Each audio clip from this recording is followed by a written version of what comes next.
શ્રી ગુજરાતીમાં આપ સૌનું ખૂબ ખૂબ સ્વાગત છે। જીવનમાં પૈસાની તંગી દૂર થશે। નવરાત્રી દરમિયાન અજમાવો આ સરળ વાસ્તુ ઉપાયો। નવલી નવરાત્રીનો પ્રારંભ થયો છે। શારદીય નવરાત્રી દરમિયાન ચોક્કસ ઉપાયો કરવાથી સંપત્તિમાં વધારા સાથે ઘરમાં શાંતિ અને સુખ પણ જળવાઈ રહેશે। એક, જીવનમાં પૈસાની તંગી દૂર થશે। નવરાત્રી દરમિયાન અજમાવો આ સરળ વાસ્તુ ઉપાયો। 10 દિવસની શારદીય નવરાત્રી દેવી દુર્ગાની ભક્તિને સમર્પિત છે। ચાલો આપણે શારદીય નવરાત્રી માટેના કેટલાક સરળ વાસ્તુ ઉપાયો વિશે જાણીએ જે નાણાકીય સમસ્યાઓથી રાહત આપી શકે છે। 2. ઘરની ઉત્તર દિશા।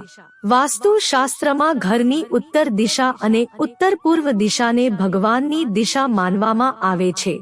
તેથી નવરાત્રી દરમિયાન ઘરની ઉત્તર અને ઉત્તર પૂર્વ દિશાઓને હંમેશા સ્વચ્છ રાખવાનો પ્રયાસ કરો। આનાથી ઘરમાં સંઘર્ષ અને તણાવ ઓછો થશે અને સકારાત્મક ઉર્જા આવશે। 3. તુલસી પૂજા। નવરાત્રી દરમિયાન આર્થિક સમસ્યાઓ દૂર કરવા માટે સવાર અને સાંજ તુલસીની પૂજા કરો। સવાર અને સાંજે તુલસીની સામે દીવો પ્રગટાવવાથી નાણાકીય સમસ્યાઓ ઓછી થઈ શકે છે। 4. ઘરમાં અજવાળું।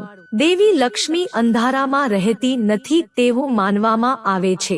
તેથી ખાતરી કરો કે સાંજ અને રાત્રિ દરમિયાન ઘરનો કોઈ પણ ખૂણે અંધારું ન રહે।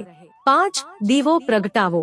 તમે આર્થિક મુશ્કેલીઓનો સામનો કરી રહ્યા છો તો નવરાત્રી દરમિયાન સવારે અને સાંજે દેવી દુર્ગાની સામે દીવો પ્રગટાવો।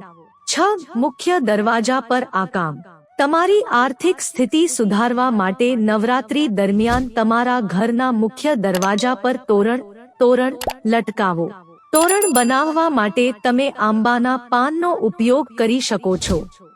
મિત્રો, જો તમને વિડિયો પસંદ આવ્યો હોય તો લાઈક કરો, શેર કરો અને અમારી ચેનલને સબસ્ક્રાઇબ કરશો જેથી તમને આવા નવા વિડિયોની નોટિફિકેશન મળતી રહે અને તમારો જીવન સુખી અને સરળ બની જશે। વિડિયો જોવા બદલ તમારો ખૂબ ખૂબ આભાર।